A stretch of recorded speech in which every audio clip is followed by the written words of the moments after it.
I'm Macy Eglund. Only a Newsday. Allegations of sadistic online searches by accused Gilgo Beach serial killer Rex Heuermann. A new court filing by prosecutors reveals investigators say they found Heuermann tried to access pornographic films depicting murder. The Massapequa Park architect also allegedly contacted dozens of sex workers hundreds of times in the 4 years before his arrest.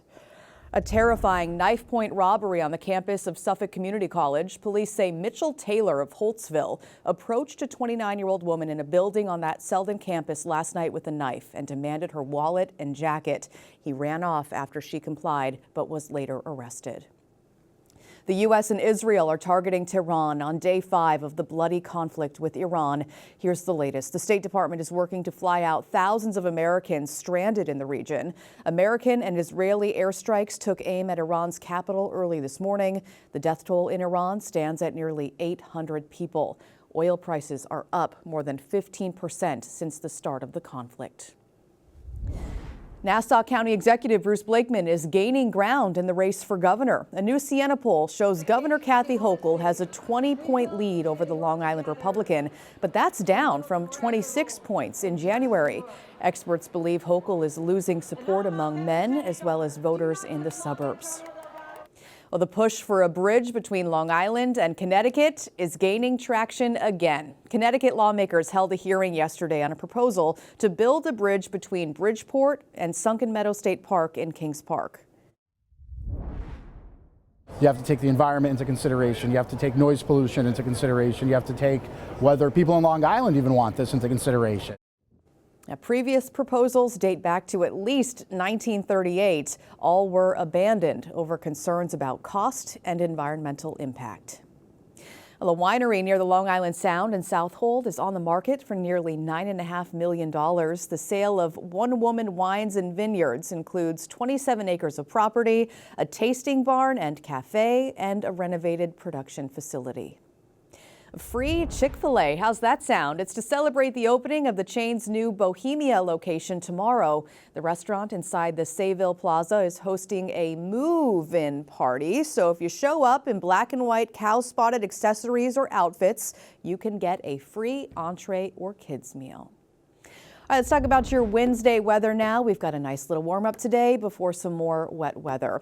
As that fog moves out this morning, we are left with partly sunny skies, highs in the 40s. Tomorrow, slightly cooler with rain for your morning commute, so prepare for that. It is a bit cloudy on Friday as you take a look at your 7-day forecast here. But we do have a warm up for the end of the weekend into the start of next week with temps in the mid to upper 50s.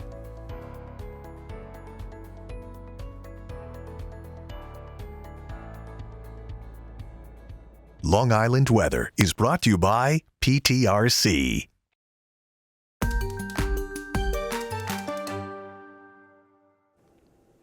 Only a Newsday, a missing child case that has stumped locals, law enforcement, and reporters for decades. Despite several leads, the case is still cold. We're taking a look back in today's Picture This.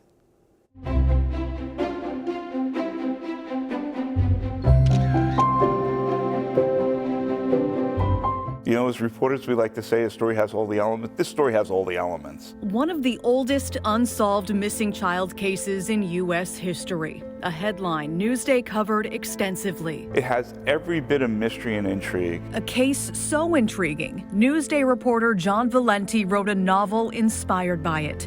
East Meadow, Halloween Day 1955. Little Stephen Damman goes missing.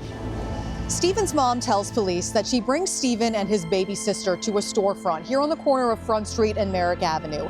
She tells police that she leaves the kids outside, runs in quick, and when she gets back, Stephen is gone. They went and knocked on doors across Long Island. They searched every area, East Meadow and beyond. All the police departments were involved. Everybody's out looking for this kid, and everybody has a lead. Tips came in from across the country, but years turned into decades, and still no Stephen, up until 2009. In 2009, a Michigan man named John Barnes comes forward to claim he's the missing kid. Valenti reached out to the missing boy's father. When I talked to Jerry, there was just something about the conversation I had with him that struck a chord. It left me hanging. As reporters and as interested parties, we always wonder, did this really happen? Is there some backstory we don't know? DNA later revealed John Barnes was not Stephen Damman. So the mystery remains. Did little Stephen's short life end that day? Or is he living his golden years, unknowing of his true childhood? I keep wondering if he'll show up. You know, we've looked at other missing child cases over the years, and we've seen other ones recently where kids have shown up after 30, 40 years. You know, the case is 70 years old now, so who knows? There's always hope, right?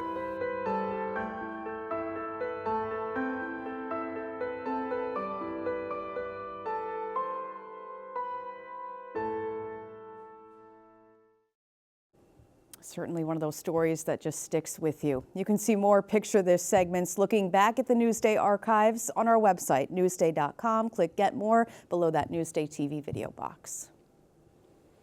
Well, the East Meadow School District is asking taxpayers to approve a $71 million bond. Virginia Huey explains what that money will be used for and how much it could cost residents.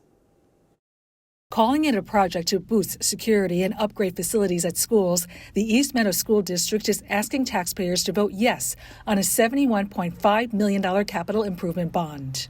The school district put out this video explaining what they're hoping to do with the money. It touches on three major areas: safety and security of our schools, the performing arts, and athletics. The district said part of the money would be spent on safety vestibules to provide controlled entrances for people entering the buildings. The money would also be used to upgrade gyms, locker rooms, and outdated football fields. The middle school football field is the one that I played on in 1983. Top-notch audio and visual equipment would be purchased to improve the learning experience for performing arts students. At the elementary schools, old playground equipment would be upgraded. According to the district, the annual tax impact would vary over the life of the 20-year bond. At its highest point, it would cost the average homeowner $31.86 a year. That's a sacrifice for our children. I think that's not too bad. Nola Newton of East Meadow is a mother of four. Two of her children attend the high school and middle school. Any fund to improve the school for our children, to make the school a better place, safer, more educational activities, is a plus for me. I would definitely vote for that. Longtime East Meadow resident Stu Yalowitz agrees. Needs improvements, and it's good for the school district. And even though my grandson's still going to the high school, but my kids went through the schools, and it should be done. The bond vote is set for Thursday from 7 a.m. to 9 p.m. at all elementary schools in the district. For Newsday TV, I'm Virginia Huey. You can read more about that bond proposal and the cost to residents on Newsday.com. Click Get More below the Newsday TV video box.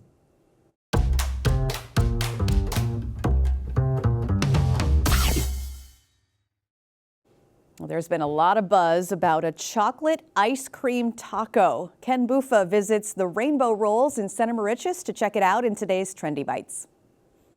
This is the chocolatey wasted ice cream taco you can only find at Rainbow Rolls here at Center Moriches. Let's go inside and see how this thing is made.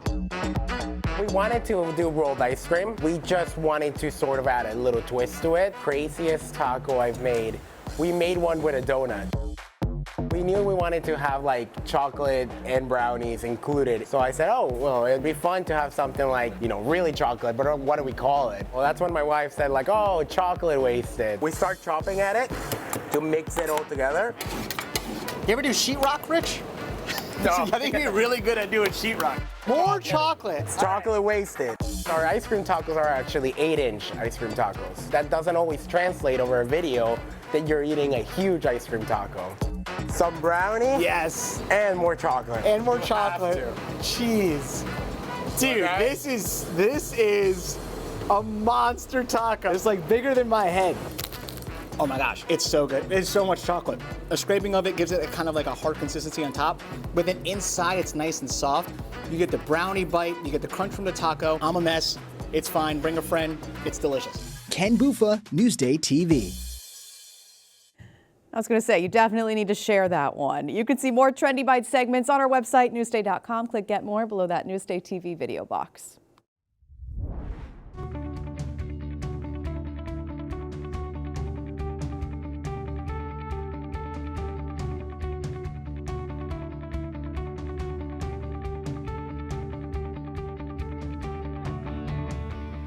See more on these stories on Newsday.com and watch us streaming anytime on Local Now, YouTube, and the other streaming services you see here.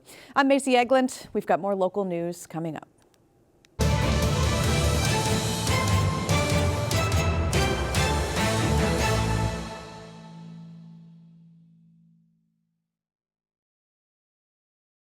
Enjoy Newsday TV from the comfort of your own home. Watch Newsday TV on your favorite streaming service. Newsday, covering Long Island like no one else can.